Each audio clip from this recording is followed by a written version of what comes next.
हाँ तो दोस्तों, एक नए वीडियो के साथ आप लोग के साथ जुड़ रहे हैं जो कि आप लोगों के लिए बहुत ही महत्वपूर्ण होने वाला है। एक नई उम्मीद के साथ आप लोग के साथ जुड़ रहे हैं। कहते हैं जिंदगी हमारी है और फैसला हमारा होगा। मेहनत हम करेंगे तो हर इम्तिहान में नाम हमारा होगा। रुकना नहीं है मुश्किलों के सामने, क्योंकि जीत हमेशा हिम्मत वालों के नाम होती है। इस नए संदेश के साथ इस वीडियो को आगे बढ़ा रहे हैं। आज का जो आप लोगों का वीडियो होने वाला है वो काफी महत्वपूर्ण होने वाला है, खासकर उन बच्चों के लिए जो क्लास 10, क्लास 12, बिहार बोर्ड हो या फिर सीबीएसई बोर्ड, उन सभी के लिए महत्वपूर्ण होने वाला है। आज का क्लास बैकलॉग के ऊपर चलने वाला है। बहुत लोगों को आज तक ये भी पता नहीं हुआ कि बैकलॉग क्या होता है, तो हम उन लोगों को सबसे पहले बता दें कि बैकलॉग वो होता है जो कि आप आगे की पढ़ाई को जारी रख रहे हैं, लेकिन पीछे के कुछ चैप्टर आपसे छूट चुके हैं या फिर उस चैप्टर का कुछ टॉपिक आपसे छूट चुका है, तो आपके लिए बैकलॉग की समस्या है। और जिस प्रकार किसी बीमारी का समय रहते इलाज करा लिया जाता है तो सही है, अन्यथा अगर समय रहते इलाज न कराया जाता है तो वह बीमारी लाइलाज बन जाता है। उसी प्रकार बैकलॉग भी आपके लिए एक बीमारी का प्रकार है, और यह बीमारी ऐसा है कि आप अगर इसका समय रहते समाधान कर ले तो आपके लिए बहुत ही फायदेमंद साबित होगा। अगर वही बीमारी वाली हाल कर इसका समय रहते आप समाधान नहीं करते हैं तो यह भी आप लोगों के लिए लाइलाज हो जाएगा, जिससे आप बाद में कितना भी चाह कर आप इसे काबू नहीं कर सकते हैं। तो चलिए बताते हैं बैकलॉग के कुछ कारण। देखिए, सबसे पहला जो कारण है वो है आपका टाइम मैनेजमेंट। क्योंकि आप टाइम सही से मैनेज नहीं कर पाते हैं, किसी न किसी कारणवश आप रूटीन तो बना लिए लेकिन उस रूटीन को आप फॉलो नहीं कर रहे हैं, तो आखिर रूटीन थोड़ी ही आपके बदले पढ़ लेगा। पढ़ना तो आपको है, और आप अगर सही तरीके से उस रूटीन को फॉलो करें तो आप काफी अच्छा बेहतर कर सकते हैं। और जब आप टाइम मैनेजमेंट नहीं कर पाइएगा तो आपसे कोई भी ऐसा काम नहीं है जो कि सही से हो पाएगा। और आपका दूसरा पॉइंट है पढ़ाई को टालते रहना। पढ़ाई को टालते रहना इसका अर्थ है कि आप किसी कारणवश 2 दिन नहीं पढ़े, या फिर आप बीमार पड़ गए, या फिर किसी पार्टी को अटेंड करने चले गए, तो आप 2 दिन या 3 दिन या 5 दिन पढ़ाई नहीं की, तो आप आए तो आगे की तो पढ़ाई जारी रखी, लेकिन पीछे वाला का वही हाल कि कह रहे हाँ कल कर लेंगे, परसों कर लेंगे, 1 सप्ताह बाद कर लेंगे। और 1 सप्ताह क्या, अब 6 महीना बाद हो चुका है। अब आपके पास यही एक अंतिम मौका है जिसमें आप बैकलॉग को कवर कर सकते हैं। और तीसरा जो कि अधिक महत्वपूर्ण पॉइंट है, बिना प्लान के तैयारी करना। अब प्लान बनाए ही नहीं हमको क्या करना है क्या नहीं, और सीधे पढ़ाई में जुट गए, तो इसका नतीजा आपको ये हुआ कि आप एक दिन तो भले ही 5 से 6 घंटा पढ़ लिए, लेकिन फिर अगला दिन आप उस टाइम को नहीं पूरा कर पाए, क्योंकि आपके पास प्लान ही नहीं है कि हमको कितना नंबर लाना है। आपका गोल जब फिक्स रहता है तो आपके ऊपर एक मानसिक प्रेशर रहता है कि हाँ हमको इतना नंबर लाना है, इसके लिए हमको इतना मेहनत करना पड़ेगा, और इसके कारण आप उतना मेहनत कर पाते हैं। लेकिन जब आपका प्लान ही सही ना हो या फिर आप प्लान बनाए ही ना हो तो कैसे उसे सही कर पाइएगा।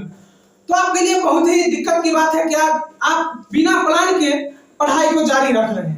इसीलिए आपके पास ये आखिरी मौका है कि आप प्लान को सही तरीका से बनाएं। और आपका अगला पॉइंट है कंटिन्यूटी को न बनाना। कंटिन्यूटी को अगर आप नहीं बनाते हैं तो किसी भी काम को नहीं कर पाइएगा।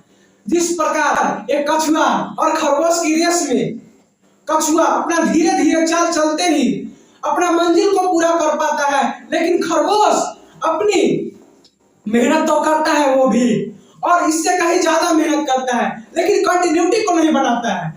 उसको अपने आप पर घमंड होता है कि हाँ हम इतना आगे बढ़ गए हैं तो आगे हम बढ़ जाएंगे, लेकिन कछुआ इससे कहीं ज्यादा तेज होता है मानसिक रूप से, जो कि धीरे धीरे ही सही लेकिन उससे पहले अपनी मंजिल को पा लेता है। इसी प्रकार आप लोगों को आप बताएंगे कि आप कैसे बैकलॉग को कवर कर सकते हैं, वो भी मात्र 1 महीने में।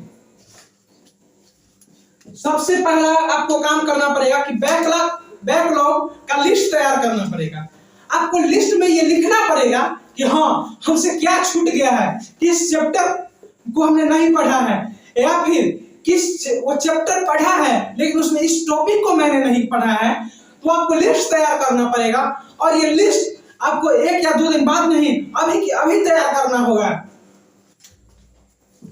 और दूसरा है उस लिस्ट के प्राथमिकता को तैयार करना कि हाँ, लिस्ट तो आप तैयार कर लिए, एक बड़ा सा पन्ना में आप लिस्ट तो तैयार कर लिए, लेकिन आप प्राथमिकता को कैसे तैयार करते हैं वो भी आपकी खुद की जिम्मेदारी बनती है कि आपको चैप्टर वाइज या फिर टॉपिक वाइज आपको प्राथमिकता देना होगा। सबसे पहले आपको उन सभी चैप्टर या टॉपिक को प्राथमिकता देना होगा जिससे कि आपके एग्जाम में ढेर सारे नंबर के क्वेश्चन पूछे जाते हैं।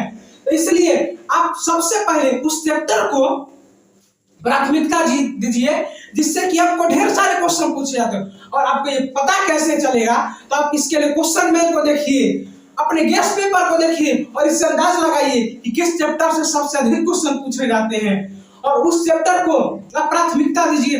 ऐसा न हो कि 15 से 20 नंबर वाला चैप्टर आपसे छूट जाए और वही 2 से 4 नंबर वाला चैप्टर को आप प्राथमिकता दे दिए। और वो इसीलिए ये आप पर डिपेंड करता है कि आप प्राथमिकता को किस प्रकार तय कर रहे हैं। और आप अगर प्राथमिकता को सही प्रकार से तय कर लेते हैं तो ये आपके लिए आगे चलकर बहुत ही बेहतर साबित होने वाला है। और अगला पॉइंट है टाइम टेबल बनाना। देखिए, टाइम टेबल मेरे हिसाब से नहीं, आप अपने हिसाब से बनाइए। देखिए, क्योंकि आपका घर का भी काम होगा, ऐसा नहीं है कुछ बच्चे तो फ्री होंगे लेकिन कुछ बच्चे घरेलू काम में भी घिरे होंगे। इसलिए टाइम टेबल आपको खुद बनाना है, या फिर आप नाइट में भी बना लीजिए या फिर आप दिन में बनाइए, लेकिन अब आपको कम से कम बैकलॉग के लिए 1.5 से 2 घंटा देना पड़ेगा। क्योंकि आप बैकलॉग पर टाइम नहीं दीजिएगा तो ये आपके लिए बहुत ही गड़बड़ साबित हो जाएगा।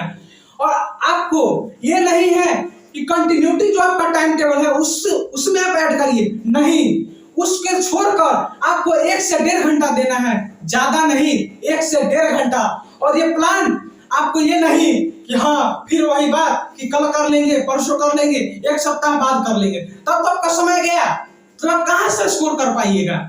उसके लिए सबसे पहले आज के आज और अभी के अभी इस चीज को, ये तीनों पॉइंट आपका क्लियर हो जाना चाहिए। और जब अभी के अभी आप इस तीनों पॉइंट को क्लियर कर लेते हैं और आप लिख लेते हैं, और चौथा पॉइंट जो है आपको बहुत ही महत्वपूर्ण होने वाला है, क्योंकि चौथा पॉइंट से ही आपको हर चीज मिलेगा। और चौथा पॉइंट है डिस्ट्रैक्शन। डिस्ट्रैक्शन से आप किस प्रकार दूरी बना सकते हैं। तो डिस्ट्रैक्शन से दूरी बनाने का एक ही उपाय है। सबसे ज्यादा डिस्ट्रैक्शन अगर आपको कोई करता है तो है सोशल मीडिया। हर बच्चों का यही कंप्लेन है कि सर हम सोशल मीडिया को नहीं दूर कर पा रहे हैं। सोशल मीडिया से कैसे दूर नहीं होगा, सिर्फ आप यूट्यूब को छोड़कर फेसबुक, इंस्टाग्राम और गेम इन सभी को डिलीट कर दीजिए, क्यों नहीं हो पाएगा। और यूट्यूब में भी मात्र अपने काम को के चीज को देखिए, न कि फालतू की बकवास को। और रील में तो ऐसे ही अभी के लगभग 80% बच्चे रील के चक्कर में बर्बाद हो रहे हैं। तो आपको उन सभी चीजों से बचना होगा। डिस्ट्रैक्शन आपको अगर दूसरा नंबर पर कोई पहुंचाता है तो वो है आपके फ्रेंड। आपके फ्रेंड बोलेंगे कि हाँ दोस्त यहाँ चलो वहां चलो, आपके रिलेशन में कहेंगे हाँ बउआ नहीं आ रहा है, तो आप कहिए कि हाँ हम आएंगे तो जरूर, लेकिन हमें मेरा एग्जाम होने तो दीजिए। अगर एग्जाम आपका हो जाता है तो आपके जिंदगी का सवाल है और आपका ये दिन दोबारा नहीं आएगा। चाहे आप लाख कोशिश कर लीजिएगा, आपको ये दिन दोबारा नहीं आएगा। इसलिए अपने उस दिन के लिए पढ़िए जिस दिन आपका रिजल्ट आए ना तो गांव वाले कहें इससे तो हम उम्मीद नहीं किए थे, लेकिन इस बच्चे ने करके दिखा दिया। और आपका एक बहुत ही महत्वपूर्ण पॉइंट जो आपको हम बताने जा रहे हैं वो है 5वां पॉइंट, जो कि आपको सिलेबस होने वाला है। सिलेबस आपको हम इससे पिछले वीडियो में भी बताए हैं कि आपको सिलेबस मात्र दिसंबर तक क्लियर कर लेना है। और आप अगर मेरे पिछले वीडियो को नहीं देखे हैं तो कृपया करके इस वीडियो को देखिए। इससे आपको यह पता चलेगा कि हम किस प्रकार सिलेबस को कवर कर सकते हैं। और सिलेबस अगर आपका छूट जाता है तो उसी के लिए हम बैकलॉग का वीडियो बनाए हैं।